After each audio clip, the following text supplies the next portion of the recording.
Hi friends, welcome to Craft Wonders. ഇന്നത്തെ video ഞാൻ നിങ്ങൾക്ക് പരിചയപ്പെടുത്തുന്നത് കൊളാഷ് ആർട്ടാണ്. കൊളാഷ് ആർട്ട് ഒരുവിധം എല്ലാവർക്കും അറിയാവുന്നതാണ്. നമുക്ക് സ്കൂളുകളിലും നമുക്ക് ഈ കൊളാഷ് ആർട്ട് കോമ്പറ്റീഷനൊക്കെ ഉണ്ടാവാറുള്ളതാണ്. കൊളാഷ് എന്ന് പറയുന്നത് ഈ പേപ്പറിൻ്റെ പീസസ്, പേപ്പറുകളൊക്കെ ചെറിയ ചെറിയ പീസസ് ആക്കിയിട്ട് ചെയ്യുന്ന ഒരു ആർട്ടാണ് ഈ കൊളാഷ് ആർട്ട് എന്ന് പറയുന്നത്. അതായത് നമുക്ക് ഈ കൊളാഷ് ആർട്ട് ചെയ്യാനായിട്ട് ഏത് പേപ്പർ വേണമെങ്കിലും യൂസ് ചെയ്യാം. അതായത് news paper, magazine paper, hand made paper, ഏത് പേപ്പർ വേണമെങ്കിലും ഈ കൊളാഷ് ആർട്ട് ചെയ്യാനായിട്ട് ഉപയോഗിക്കാം. അതുപോലെ തന്നെ ഏത് മീഡിയം പെയിൻറ്റും നമുക്ക് ഉപയോഗിക്കാം. കൊളാഷ് ആർട്ട് നമുക്ക് ക്യാൻവാസ്, അതുപോലെ വുഡ്, വാള്, ഇതുമൂലൊക്കെ നമുക്ക് ഈ കൊളാഷ് ആർട്ട് ചെയ്യാവുന്നതാണ്. ഇത് ശരിക്കും ഈ ഒരു കൊളാഷ് ആർട്ട് എന്നുള്ള പേര് വന്നത് ഒരു ഫ്രഞ്ച് നെയിമിൽ നിന്നാണ്. അതായത് പേപ്പിയസ് കോൾസ്, പേസ്റ്റഡ് പേപ്പർ എന്നാണ് ഇതിൻ്റെ അർത്ഥം വരുന്നത്.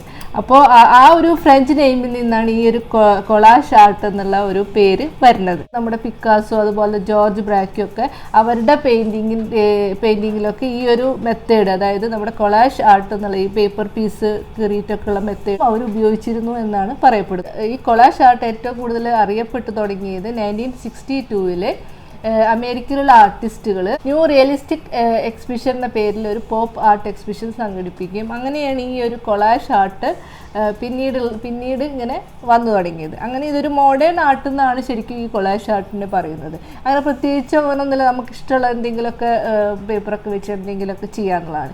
പിന്നീടുള്ള കാലങ്ങളിലെല്ലാം എല്ലാവരും ഈ കൊളാഷ് ആർട്ട് പരീക്ഷിച്ച് നോക്കുകയും അങ്ങനെ ഒരുപാട് കൊളാഷ് ആർട്ട് ചെയ്യുന്ന ഒരുപാട് ആർട്ടിസ്റ്റുകൾ ഇപ്പോൾ ഉണ്ട്.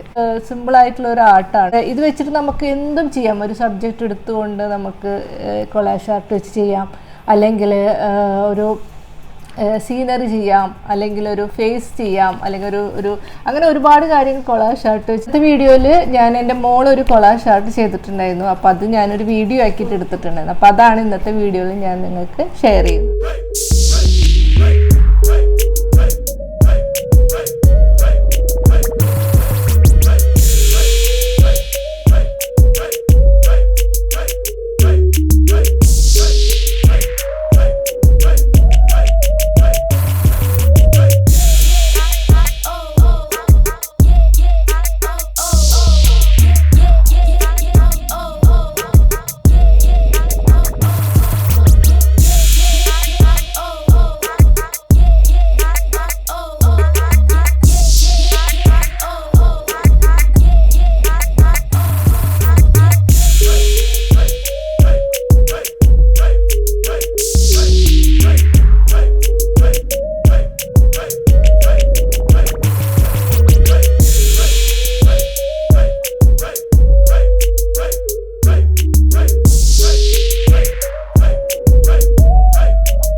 അപ്പോൾ കണ്ടല്ലോ, ഇത് വളരെ ഈസിയാണ് ചെയ്യാനായിട്ട്. അപ്പോൾ എല്ലാവരും ഇത് ട്രൈ ചെയ്ത് നോക്കണം. ഇത് അങ്ങനെ പ്രത്യേകിച്ച് ഡിഫിക്കൽട്ട് ഒന്നുമില്ല. അപ്പോൾ ചെറിയ കുട്ടികളൊക്കെ ആണെന്നുണ്ടെങ്കിൽ ചെറിയ ഫ്ലവറോ അല്ലെങ്കിൽ എന്തെങ്കിലും സീനറിയൊക്കെ വെച്ചിട്ട് സ്റ്റാർട്ട് ചെയ്ത് തുടങ്ങുക.